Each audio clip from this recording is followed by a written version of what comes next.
ओम शांति। आज हम सुनते हैं 9 दिसंबर के ईश्वरीय महावाक्य। बाबा ने कहा आज कि तुम्हें एक पिता के साथ, परम पिता के साथ सच्ची मोहब्बत रखनी है, तो हम सभी पापों से मुक्त हो जाएंगे। फिर बाबा ये कहते हैं, जब इस रूहानी पिता के साथ तुम सच्ची मोहब्बत रखते हो तो तुम्हें तकलीफ भी सहन करनी पड़ती है। यानी सारी दुनिया, आपके संबंधी, मित्र आपको कहीं ना कहीं आपकी गिलानी करते हैं, आपको बहुत कुछ सहन करना पड़ता है। फिर बाबा ने कहा कि मनुष्य पावन होने के लिए गंगा, जमुना, हरिद्वार, काशी आदि में जाते हैं। मुख्य स्थान वैसे विशेष ये दो ही माने जाते हैं। कहते हैं, हे पतित पावनी गंगा। अब वह गंगा तो सुनती नहीं है पुकार को, क्योंकि सुनने वाला तो एक पतित पावन परम पिता परमात्मा है। वो गारंटी लेते हैं कि मामेकम याद करने से विक्रम विनाश हो जाएंगे। और फिर बाबा ने यह भी आज कहा कि बच्चे, भारत का कोई कहीं विदेश, किसी बाहर देश में शरीर छोड़ देता है तो उनका दिल होता है कि हम अपनी ही जन्मभूमि पे जाएं, भारत भूमि में ही जाएं, अंतिम समय में भी। तो बाबा कहते हैं कि जैसे कि नेहरू जी ने शरीर छोड़ा तो नेहरू जी की उस मिट्टी को पूरे भारत में जगह जगह, उस राख को कहाँ कहाँ लेके गए थे, खेतों में भी गिराई। समझते हैं कि खेती अच्छी होगी, परंतु हर चीज़ को कितना भी आप मान दें, पुरानी तो ज़रूर होनी ही है। कितनी, बाबा कहते हैं ये दुनिया स्वर्ग तो बननी नहीं है इन चीज़ों से ही। फिर बाबा कहते हैं कि बच्चे, तुम्हें उसके लिए तो ज्ञान योग की ही मेहनत करनी है, जिससे ही भारत स्वर्ग बनता है। फिर बाबा ने यह भी कहा कि तुम बच्चों को सब आशाएं छोड़ देनी है। 2 रोटी मिली, पेट भरा, बस बाप को याद करना है। तुम रूहानी बच्चे हो और परम पिता परमात्मा मासूक के आशिक हो। तुम कर्म योगी भी हो। तुम्हें घर आदि में रहते हुए ही, तुम्हें काम काज करते हुए परमात्मा के साथ बुद्धि योग रखना है। अब सुनते हैं विस्तार से बाबा के महावाक्य। मीठे बच्चे, एक बाप के साथ सच्ची मोहब्बत हो तो बाप तुम्हें अपने साथ घर ले जाएंगे, सब पापों से मुक्त कर देंगे, स्वर्ग का मालिक बना देंगे। प्रश्न पूछते हैं बाबा, अपने आप को खुशी में रखने के लिए कौन सी मुख्य धारणा चाहिए? अपने आप को खुशी में रखने के लिए कौन सी मुख्य धारणा चाहिए? उत्तर बाबा बताते हैं, खुशी में तभी रह सकती जब अपने आप से रुरेहान करना आता हो, किसी भी चीज़ में आसक्ति ना हो। 2 रोटी पेट को मिले, बस ऐसी अनासक्त वृत्ति की धारणा हो, तब हर्षित रहेंगे। ज्ञान का मनन कर स्वयं को हर्षित रखो। तुम कर्म योगी हो, कर्म करते, घर का काम करते, खाना आदि खाते भी बाप को याद करना है।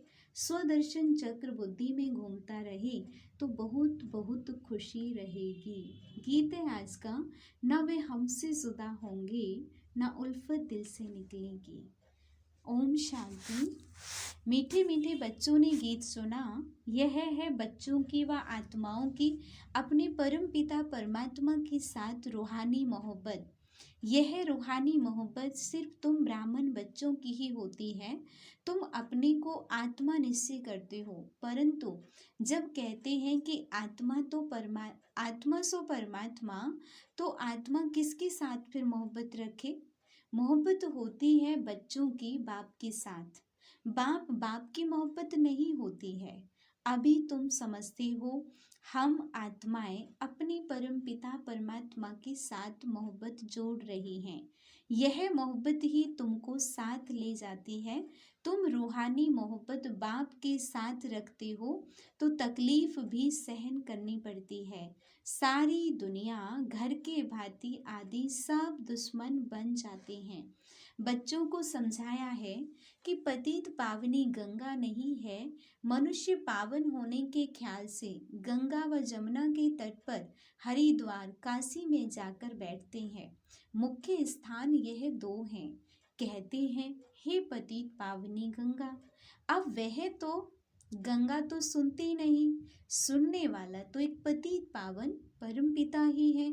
अभी तुम उस पिता के सम्मुख बैठे हो, यानी हम बाप के, स्वयं शिव बाबा के सम्मुख बैठे हैं। बाप बतला रहे हैं तुम पावन कैसे बनोगे। पानी की गंगा थोड़ी कहती है कि मामेकम याद करने से तुम्हारे विक्रम विनाश होंगे। यह बाप कहते हैं। बाबा कहते मैं प्रतिज्ञा करता हूँ, अगर तुम मुझ बाप को याद करेंगे तो तुम्हारे विक्रम विनाश हो जाएंगे। गारंटी देते हैं। गंगा तो गारंटी दे ना सके। जैसे मनुष्य रावण को वर्ष वर्ष जलाते आए हैं, परंतु रावण मरता ही नहीं है, वैसे गंगा में स्नान भी जन्म जन्मांतर करते आए हैं, परंतु पति से पावन कोई बनते ही नहीं। फिर स्नान करने जाते रहते हैं। कईयों का नियम बना हुआ होता है, हर महीने हर 6 महीने में उनको जाना ही जाना है गंगा नहाने के लिए। एक बार पावन बन जाए तो फिर क्यों जाते हैं स्नान करने। पावन बन गए ना। कितने मेले लगते हैं, उनको कोई आत्मा परमात्मा का संगम नहीं कहेंगे। भक्ति मार्ग में भीड़ लगती है मेले पर। अभी तुम बाप के साथ बुद्धि योग लगाते हो। तुम जानते हो हम आत्माएं आशिक बनी हैं। आत्मा ही भगवान को याद करती है शरीर द्वारा। बाप कहते हैं मैं भी इस शरीर द्वारा तुमको पढ़ा रहा हूँ, इसलिए हमेशा बाबा को याद करते रहो। बाबा कहने से स्वर्ग जरूर याद आएगा और अपना मुक्ति धाम घर भी याद आएगा। मुक्ति को निर्वाण धाम भी कहा जाता है। यह है साकारी दुनिया। जब तक आत्माएं यहाँ न आए तो साकारी दुनिया कैसे बढ़े। आत्माएं निराकारी दुनिया से आती हैं, मनुष्य सृष्टि बढ़ती जाती है। कोई समझते हैं नेचुरल बढ़ती रहती है। तुम जानते हो आत्माएं यहाँ आती हैं, वृद्धि को पाती रहती हैं। बच्चों को मालूम हुआ है कि स्वीट होम शांति धाम है।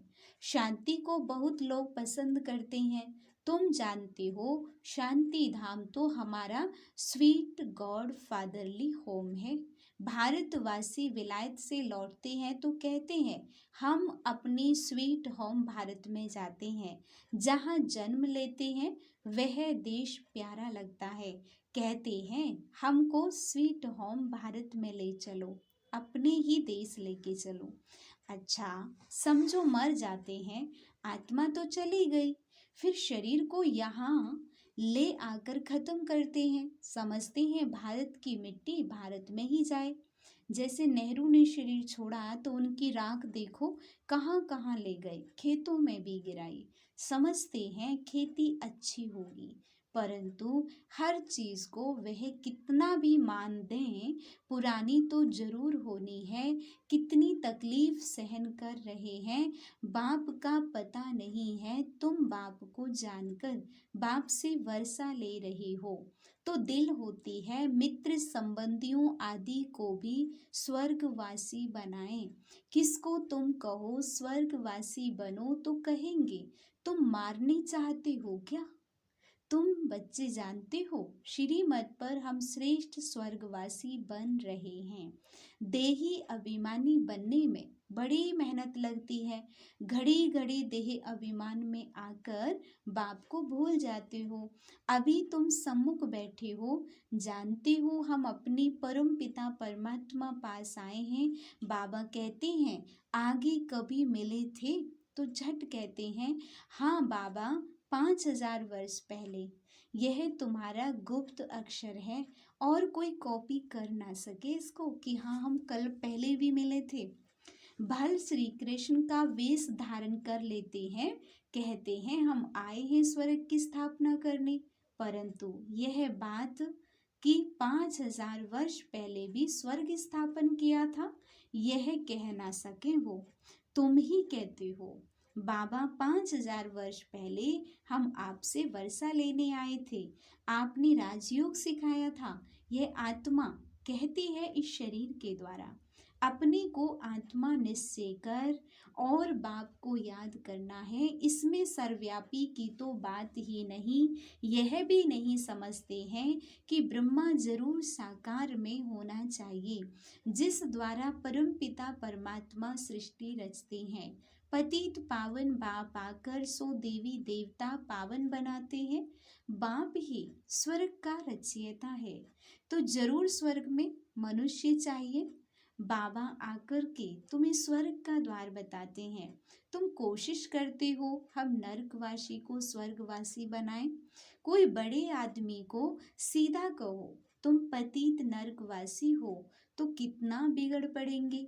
अभी तुम जानते हो हम नरक से निकल स्वर्ग में जा रहे हैं। अभी हम संगम वासी हैं। हम आत्माएं अब जा रही हैं इस शरीर को छोड़ बाबा के साथ, बाबा के घर।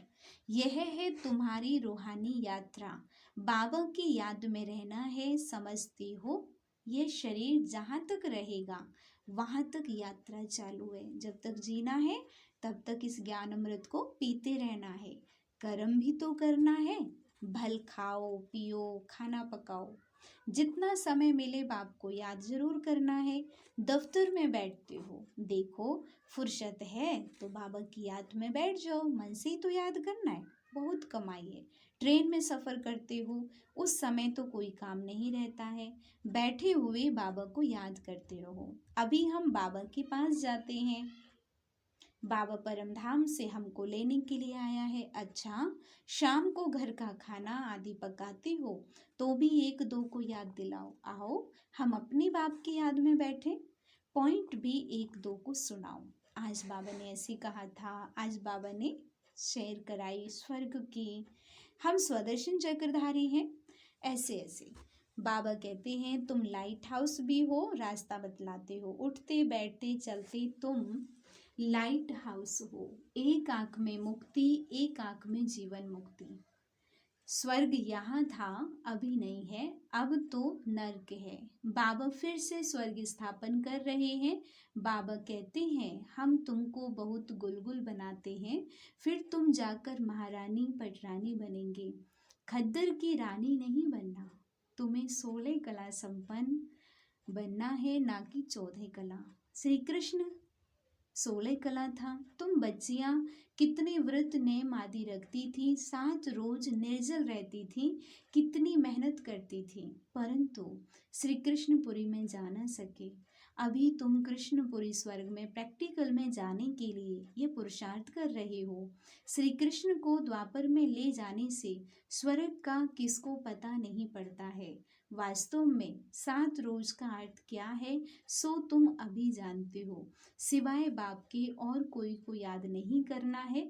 बाकी निर्जल आदि की कोई बात नहीं। बाबा को याद करने से तुम बाबा के पास चले जाएंगे, बाप फिर स्वर्ग में भेज देंगे। व्रत नेम रख तुम कितने दिन भूखे मरते हो, जन्म बाय जन्म कितनी मेहनत करते हो, प्राप्ति कुछ भी नहीं हुई है। अर्थात बाबा कहते हैं स्वर्ग में तो नहीं जा सकते ना, और ना ही हमारे पाप भस्म हुए हैं। अभी तुमको बाबा कह रहे हैं अब भटकना नहीं है, ज्यादा समय नहीं है सृष्टि का। तुमको उनसे छुड़ाए सदगति मार्ग में लेके जाते हैं। तुम कहते हो बाबा कल पहले भी आपसे मिले थे, स्वर्ग का वर्षा लेने। बाप कहते हैं कदम कदम पर राय लेते रहो, सब हिसाब किताब पूछो। बाबा राय देते रहेंगे। भल तुम अपना धंधा धोरी आदि करते रहो, फिर भी बाबा राय देते रहेंगे। देखेंगे यह बहुत धंधे में घुस पड़े हैं तो राय देंगे, क्यों इतना माथा मारते हो, कितना समय तुम जिएंगे। पेट तो एक दो रोटी मांगता है, उनसे गरीब भी चलते तो साहूकार भी चलते हैं। साहूकार लोग अच्छी रीति खाते हैं फिर रोगी भी बनते हैं। भील लोग देखो कितने मजबूत रहते हैं और खाते क्या हैं, कितना काम करते हैं, अपनी कुटिया में वे खुश रहते हैं। तो इस समय तुम्हें और सब आशाएं छोड़ देनी चाहिए। 2 रोटी मिली, पेट भरा, बस बाबा को याद करना है। तुम हो रूहानी बच्चे, परम पिता परमात्मा माशूक के आशिक बने हो। जितना बाबा को याद करेंगे उतना विक्रम विनाश होंगे, और जिसको याद करते हो उनसे जय मिलेंगे। कई चाहते हैं साक्षात्कार हो, यह हो। बाबा कहते हैं घर बैठे भी तुमको हो सकता है। शिव बाबा को याद करने से तुमको वैकुंठ का साक्षात्कार होगा, श्री कृष्णपुरी देखेंगे। यहाँ तो बाबा तुमको वैकुंठ का मालिक बना देते हैं। सिर्फ साक्षात्कार की बात नहीं, मेरे को याद करो क्योंकि मैं आया हूँ तुमको ले जाने। शिव बाबा को याद करना है, वही श्री कृष्णपुरी का मालिक बनाने वाला है। श्री कृष्ण तो नहीं बनाएंगे, शिव बाबा को याद करने से तुमको वैकुंठ की बादशाही मिलती है। अब वह परमधाम से आया हुआ है, जरूर आए हैं, तभी तो मंदिर यादगार बना है ना। शिव का मंदिर है, शिव जयंती भी मनाते हैं ना, परंतु वह भारत में कैसे आते हैं यह किसी को पता नहीं है। श्री कृष्ण के तन में तो नहीं आते, श्री कृष्ण होता ही है सतयुग में। शिव बाबा का बड़ा भारी मंदिर है, श्री कृष्ण का इतना बड़ा नहीं है। सोमनाथ का मंदिर कितना बड़ा है, श्री कृष्ण के मंदिर में राधे कृष्ण का बहुत गहने दिखाते हैं, शिव के मंदिर में कभी गहने नहीं देखेंगे। अब वह शिव बाबा तो बड़े महलों में रहता नहीं, रहता है श्री कृष्ण। बाबा कहते हैं मैं महलों में रहता ही नहीं हूँ, परंतु भक्ति मार्ग में कितना बड़ा आलीशान हीरे जवाहरातों का मंदिर बनाया है। जिनको शिव बाबा द्वारा स्वर्ग का वर्षा मिला है, उन्होंने उनका मंदिर इतना ऊंच बनाया है। यादगार के लिए कितना बड़ा मंदिर बनाया है, तो वे खुद कितने ना साहूकार होंगे। मंदिर बहुत अच्छा बनाते हैं। बॉम्बे में बाबूरी नाथ में शिव का मंदिर है, लक्ष्मी नारायण का माधव बाग में है। बाप कहते हैं हम तुमको स्वर्ग का मालिक बनाते हैं, तो भक्ति मार्ग में तुम कितना भारी मंदिर बनाते हो। और अभी देखो कैसे झोंपड़ी में बैठा हूँ। तुम्हारा भी नाम वाला होना है, तुम जानते हो हमारा फिर मंदिर बनेगा। हमारे बाप शिव के भी बहुत मंदिर हैं, कमाल है। जिन्होंने सोमनाथ का मंदिर बनाया था वो कितने धनवान होंगे। अभी तो कितना गुप्त हूँ, कोई को पता नहीं, तुम जान गए हो। फिर कैसे शिव बाबा का मंदिर बनाना पड़ेगा। भक्ति मार्ग में फिर आएंगे, यानी सतयुग त्रेता के बाद फिर मंदिर बनाएंगे। मम्मा बाबा जो पहले नंबर में पूज्य बनते हैं, वैकुंठ के मालिक बनते हैं, फिर पहले पहले पुजारी बन मंदिर भी उनको ही बनाना है। तो दिल में कहेंगे ना हम ही पुजारी बन मंदिर बनाएंगे। ऐसी ऐसी बातों में रमण करने से फिर ये पुरानी दुनिया भूल जाएगी। आपस में भी ऐसी ऐसी बातें करनी चाहिए, तो तुमको खुशी बहुत रहेगी। अपने से रूह रेहान करो, सुप्रीम रूह बैठ तुम्हारी रूह को रिझाते हैं, इस ज्ञान से हर्षित मनाते हैं। तुम कहते हो हम कल्प बाद फिर से आए हैं, अनेक बार बाप से मिले हैं, वर्षा पाया है। ऐसे ऐसे आपस में बातें करनी चाहिए। फिर तुम कर्म योगी भी हो, भल घर में खाना आदि पकाओ, खुशी रहेगी। तुम 84 जन्मों की हिस्ट्री ज्योग्राफी को जानते हो। हम अभी ब्राह्मण बने हैं, फिर देवता बन राज्य करेंगे, पुजारी से पूज्य बनेंगे, फिर महल आदि बनाएंगे। अपनी ही हिस्ट्री ज्योग्राफी सुनाते रहो। हमारी हिस्ट्री ज्योग्राफी कैसे चक्र लगाती है, इसको ही स्वदर्शन चक्रधारी कहा जाता है। तुम तीनों लोगों को जानने वाले हो, ज्ञान का नेत्र तुम्हारा खुला है। ये चक्र याद करने से तुमको बड़ी खुशी रहनी चाहिए, बाप को भी खुशी रहती है। अभी तुम सेवा में उपस्थित हो, तुम सेवाधारियों के मंदिर फिर बाद में भक्ति मार्ग में बनेंगे। अभी मैं तुम बच्चों की सर्विस में आया हूँ, तुमको स्वर्ग का पूरा वर्षा देने आया हूँ। जितना जो पुरुषार्थ करेंगे उस अनुसार स्वर्ग के मालिक बनेंगे। अच्छा, मीठे मीठे सिक्की लदे बच्चों प्रति माता पिता बाप दादा का याद प्यार और गुड मॉर्निंग। रूहानी बाप की रूहानी बच्चों को नमस्ते। हम रूहानी बच्चों के रूहानी बाप दादा को नमस्ते नमस्ते। शुक्रिया बाबा। धारणा के लिए मुख्य सार है, फर्स्ट पॉइंट है चलते फिरते लाइट हाउस बन सभी को रास्ता बताना है। सब आशाएं छोड़ एक बाप की याद में रहना है, बाप से राय लेते रहना है। सेकंड नंबर है ज्ञान की बातों में ही रमण करना है, अपने आप से बातें करनी है, स्वदर्शन चक्र फिराते सदा हर्षित रहना है।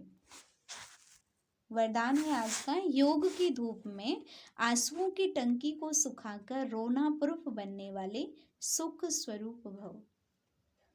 कई बच्चे कहते हैं फलाना दुख देता है इसलिए रोना आता है, लेकिन वह देते हैं, आप लेते क्यों हो? उनका काम है देना, आप लो ही नहीं।